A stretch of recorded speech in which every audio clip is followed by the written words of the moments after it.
नमस्कार दोस्तों, I hope आप सब अच्छे होंगे। ये कुछ इम्पॉर्टेंट एक्ट्स और लॉज हैं जो कि सोशल वर्क के पेपर में नेट में बहुत बार पूछे जा चुके हैं। तो ये फ्रिक्वेंटली आस्क्ड क्वेश्चन है। इसको वन लाइनर पॉइंटर में है, ये किसी भाई ने भेजा था ग्रुप में, तो वहाँ से मैंने इस चीज़ को उठाया है।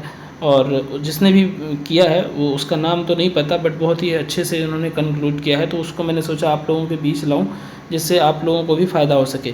तो स्टार्ट करते हैं। ये एलिजाबेथ पुअर लॉ 1601 में आया था। हिंदू मैरिज एक्ट 1856 में। इंडियन पीनल कोड एक्ट जो था, इंडियन पीनल कोड जो 1860 में आया था, अब ये हो गया है भारतीय न्याय संहिता। इसका नाम बदल गया है और कुछ कुछ इसके वो भी बदल गए हैं, सेक्शन भी बदल गए हैं, तो थोड़ा सा ध्यान रखना है। और जो इम्पोर्टेंट है सेक्शन सोशल वर्क डोमेन के लिए, उसको एक बार पढ़ लेना है। भारतीय न्याय संहिता हो गया है, भारतीय साक्ष्य अधिनियम हो गया है, और एक और चेंजेस हुए हैं नोमेनक्लेचर में, वो मैंने वेलफेयर ऑफिसर के फर्स्ट या सेकंड वीडियोस में बताए हुए हैं। सोसाइटीज़ रजिस्ट्रेशन एक्ट 1860 में। जितने भी आप सोसाइटीज़ देखते हो, एनजीओ देखते हो, तो वो तीन तरीके के, एक होता है कंपनी एक्ट, एक होता है ट्रस्ट एक्ट, और एक होता है सोसाइटी एक्ट। तो सोसाइटी रजिस्ट्रेशन एक्ट में सबसे ज़्यादा मेंबर्स की ज़रूरत पड़ती है और वही सबसे बड़ा ऑर्गेनाइजेशन माना जाता है। और ट्रस्ट में 3 लोगों की ज़रूरत होती है, कंपनी एक्ट में भी 2 लोगों की ज़रूरत होती है। तो इसलिए सोसाइटी रजिस्ट्रेशन एक्ट में जो बड़ी कंपनी बनाते हैं वो इसी के तहत बनाते हैं। बाकी एनजीओ जितनी भी हैं वो ट्रस्ट और इसी सोसाइटी रजिस्ट्रेशन एक्ट के तहत ही संचालित होते हैं maximum. Indian trust act 1882, code of criminal procedure 1898, cooperative society act 1912, workman compensation act 1923 से बहुत बार पूछा जा चुका है। ट्रेड यूनियन एक्ट ये भी बहुत बार पूछा जा चुका है 1929। चाइल्ड मैरिज रिस्ट्रेन एक्ट, या इसको शारदा एक्ट भी बोला जाता है, 1929 में। उसके बाद में Parsi marriage and divorce act 1936, payment of wages act 1936, दोनों 1936 में है। उसके बाद में dissolution of Muslim marriage act 1939, जो कि अभी फ़िलहाल वो ट्रिपल तलाक वाला सिस्टम ख़त्म कर दिया गया है। Industrial employment standing orders act 1946, industrial dispute act 1947, Bombay children act 1948, employees state insurance act जिसको ESI बोलते हैं, अभी हाल फिलहाल में जो एग्ज़ाम हुआ था तो वो भी 1948 में आया है। ये बहुत बार क्वेश्चन पूछा जा चुका है। फैक्ट्रीज़ एक्ट भी बहुत बार पूछा जा चुका है 1948 में। मिनिमम वेजेस एक्ट 1948 में। Hindu code bill 1952, mines act 1952, prevention of bigamy act 1952, provident fund act 1952, special marriage act 1954, Hindu marriage act 1955, untouchability offences act 1955, companies act 1956।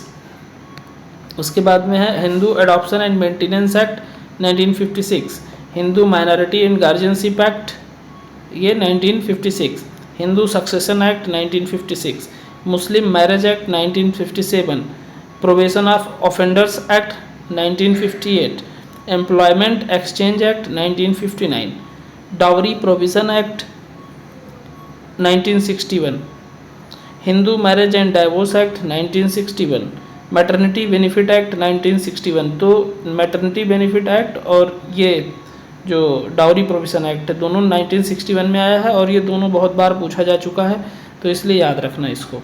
और उसके बाद में नेक्स्ट क्वेश्चन है payment of bonus act 1965, contract labour regulation and abolition act 1970, medical termination of pregnancy act 1971, और PCPNDT act जिससे जो pre conception prenatal diagnostic test act आया वो 1995 में आया है। तो इससे जो है काफ़ी जो पहले से गर्भ की जांच करके, सेक्स की जांच करके बच्चे को मार देते थे, उससे रुका हुआ है, तो ये भी याद रखना। Equal remuneration act 1976, payment of gratuity act 1972, marriage laws amendment act 1976, prevention of immoral trafficking of women and girls 1978, development disability act, development नहीं डेवलपमेंटल होगा, developmental disabilities act 1984, child labour provision and regulation act 1986, environment protection act 1986, indecent representation of women provision act 1986, यानी किसी महिला को अभद्र तरीके से आप प्रस्तुत नहीं कर सकते पब्लिक प्लेस पे, जो कि आजकल बिल्कुल खुलेआम हो रहा है और इस एक्ट का बिल्कुल धज्जिया उड़ा के रख दिया गया। जुवेनाइल जस्टिस एक्ट, जो कि अब juvenile justice care and protection act हो गया है, ये 2000 और फिर 2006 में अमेंडमेंट हुआ है।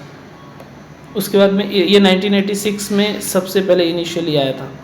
प्री नटल डायग्नोस्टिक टेक्निक, जो अभी हमने बोला था 1994 है, 1995 में इनेक्ट हो गया था, तो PCPNDT बोलते हैं, pre conception prenatal diagnostic test. Person with disability act 1995 में इनिशियली आया था। उसके बाद ये जब RPWD हो गया, RPWD एक्ट यानी rights of person with disability act, ये 2016 में आया और टोटल 21 टाइप ऑफ डिसेबिलिटीज़ को उसमें रखा गया है। और इसमें सबसे बड़ा सुधार ये हुआ था कि जो एसिड विक्टिम थे उनको भी डिसेबिलिटी के क्राइटेरिया में रखा गया। National rural employment guarantee act यानी नरेगा, जो कि बाद में मनरेगा हो गया, ये 2005 में आया था। Protection of women from domestic violence act, जिसको DV एक्ट भी कहीं कहीं लिखा रहता है, ये 2005 में आया था। राइट टू इन्फॉर्मेशन एक्ट, जो आजकल खूब लगाया जा रहा है, RTI 2005। Atrocities against women act 2007। Maintenance and welfare of parents and senior citizen act 2007। अगर आप अपने मम्मी पापा का, बुज़ुर्ग माँ बाप का आप सत्कार नहीं करते, उनका देख रेख नहीं करते, तो आप उनके प्रॉपर्टी के हकदार नहीं है। टेक्निकली उनको आप घर से बाहर नहीं निकाल सकते। अगर आपने निकाल दिया है और अगर किसी ने केस कर दिया या आपके माँ बाप ने जाके केस कर दिया, तो फिर आपको उनकी प्रॉपर्टी में कोई भी हिस्सा नहीं मिलेगा। Unorganised workers social security act जो है वो 2008 में आया था। राइट टू एजुकेशन एक्ट 2009 में आया था। And foreign contribution and regulation act FCRA ये आया था 2010 में। And national food security act 2013 में। तो इस तरीके से आपका ये मेजर एक्ट मैंने इसमें कवर किया है और ये जिसने भी प्रिपेयर किया है, इसको सजाया है, बहुत अच्छा और बहुत ही क्वालिटेटिव है, क्योंकि इसमें जितने मेजर क्वेश्चन एक्ट से रिलेटेड आते हैं लगभग सभी को उन्होंने रखा हुआ है। और आप लोग इसको रट डालिए, 2-3 बार 4 बार वीडियो देख लेंगे तो ऑटोमेटिक याद हो जाएगा। कुछ हमारी जो मैं बोल रहा हूँ तो वो वॉइस सुन के याद होगा, कुछ देख के याद होगा। तो जितने लोग वेलफेयर ऑफिसर की तैयारी कर रहे हैं, प्रोटेक्शन ऑफिसर की कर रहे हैं, या इससे संबंधित जितने भी एग्ज़ाम्स होते हैं उनकी तैयारी कर रहे हैं, तो आपके लिए बहुत ही बेनिफिशियल होगा। मिलते हैं नेक्स्ट वीडियो में। Thank you.